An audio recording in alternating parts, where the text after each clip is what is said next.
안녕하십니까. 세상을 환하게 비추는 남자 빗장TV의 전문감독 김통호입니다. 드라마 제작 얘기 계속 하고 있는데요. 그 중에 로케이션 매니저, 그리고 또 로케이션 매니저 인터뷰, 이번에 세 번째 시간입니다. 이번에 보이는 사진은 제가 33강에서 국정원에 대한 사진이 있었잖아요. 그 사진을 보고 이렇게 과거 비슷한 것을 찾는 그런 건물 중에 하나입니다. 이게 아마 경희대학교 용 캠퍼스에 있는 그런 건물로 알려졌는데요. 그래서 국정원이랑 비슷한 건물 찾아서 이렇게 진행을 하는 그런 사진을 보여드리고 있습니다. 자, 계속해서 업무에 대해서 계속 보도록 하겠습니다. 질문: 장소 섭외가 안 되는 것도 있나요? 이렇게 여쭤봤어요. 그랬더니 섭외가 안 되는 경우는 생각보다 없는 편이고, 섭외 일을 하면서 안 되는 건 없다고 생각하며 섭외를 진행하고 있으며, 실제로 안 되는 것도 가능하게 만들면 된다.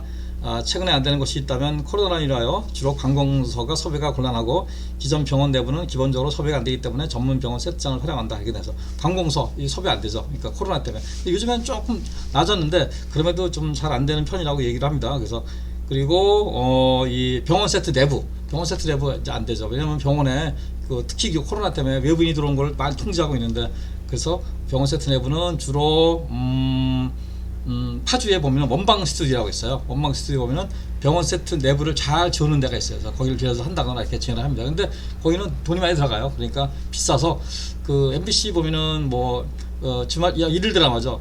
비밀의 집 같은 경우는 의국의 복도라든가 어떤 의국의 사무실이라든가 이런 이 숙직시설 이런 것들은 세트에 줘놓고 이렇게 진행하기도 합니다.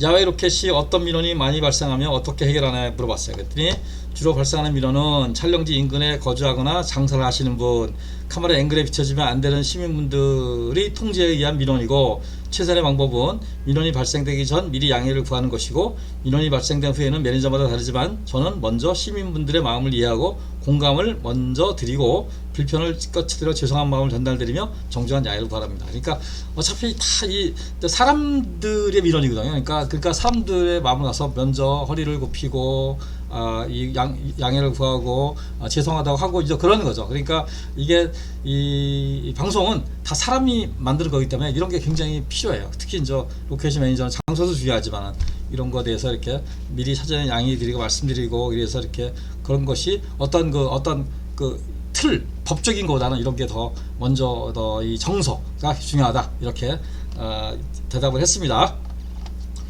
로카시 로켓팀도 촬영장에 상주하나요? 그래서 봤어요. 그러니까 녹화를 시작했어. 그러면 장소 섭외 끝나는데 상주하냐고 물어봤더니, 촬영 녹화시 로케이션 팀은 로케이션 장소에 대한 모든 책임이 있기 때문에 반드시 있어야 하고, 장소에 대해 제일 잘하는 사람이기 때문에 장소에 대한 돌발 상황에 대처해야 하며, 그 후에 촬영 중 장소에 대한 문의나 요청을 구할 경우 로케이션 팀이 현장에서 해결해야 합니다. 이거죠. 장소를 하다가 녹화하는데 갑자기 무슨 돌발 상황이 발생했어요. 근데 그 장소에 대해서 가장 많이 아는 사람이 로케이션 매니저잖아요. 그렇기 때문에 그런 거를 바로 현장에서 해결을 해야 된다. 이런 거죠. 그래서 상주에서 이렇게 진행을 해야 된다. 돌발 상황이 없는 곳에서는 그 다음 장소를 알아보러 다니기도 하겠는데, 기본적으로 이 상주에서 이렇게 진행을 하기도 한답니다. 촬영 시 주차 문제는 어떻게 해결하냐. 그러니까 촬영장에서 가장 문제가 주차예요. 왜냐하면 차가 한두 대가 아니기 때문에. 그래서 야외 촬영 시 촬영에 필요한 기본적인 차량과 연기자나 스태프의 차량이 10대 이상 주차 공간이 필요한데, 장소 내의 주차 공간 활용이나 장소가 협소한 경우 최대한 가까운 주차장 또는 주차 공간을 찾아 섭외를 해야 하며, 촬영 관련 촬영비에는 각자 알아서 해결을 해야 된다. 이거죠.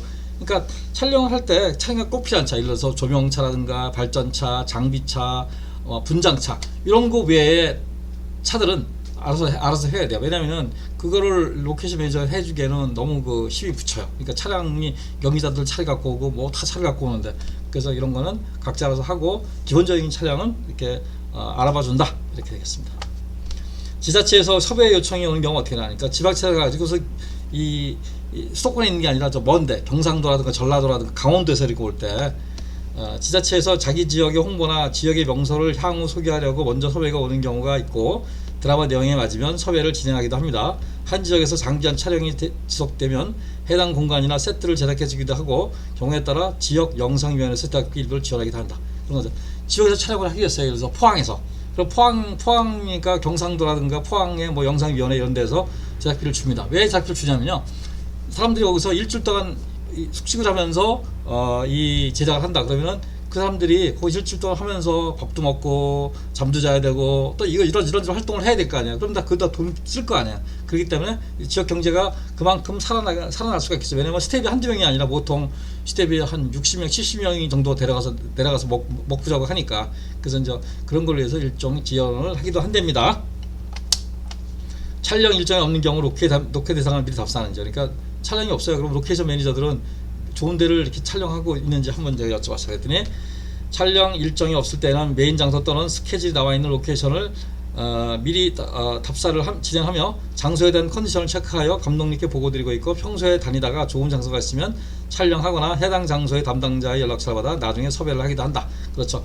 좋은 장소가 있으면 미리 찍어서 하기도 하고, 담당자한테 여기 책임자가 누군지, 그래서 나중에 이런 거 드라마 찍을 때 이렇게 할 수가 있는 건지 라고 또 하기도 하고, 미리 답사도 하고 이런 걸 미리 합니다. 그러니까 이게 일종의 직업병이죠. 그러니까 우리가 저도 조명을 하다 보니까 어디 그 카페라든가 가면은 조명의 분위기를 봐요. 조명은 여기는 어떤 조명 이렇게 LED를 설치했네, 여기는 터치라이트를 줬네, 뭐 이런 걸 봐요. 영화 같은 거 볼 때도 조명을 저렇게 어떻게 했구나 이렇게 하다 보니까 내용에 대해서 이제 깊이 들어가는 것보다는 그 영상을 보고 조명에 대해서는 각도 이런 것만 보는 경우가 있어요. 그러니까 로케이션 매니저 마찬가지라고 생각을 합니다. 그래서 로케이션 매니저의 인터뷰 세 번째 시간을 마쳤고요. 저 다음 시간 마지막 한 번 더 남았어요. 그래서 마지막 인터뷰 내용은 또 다음에 진행하도록 하겠습니다. 이상 세상을 환하게 비추는 남자 빗장TV의 조명감독 김태형이었습니다. 감사합니다.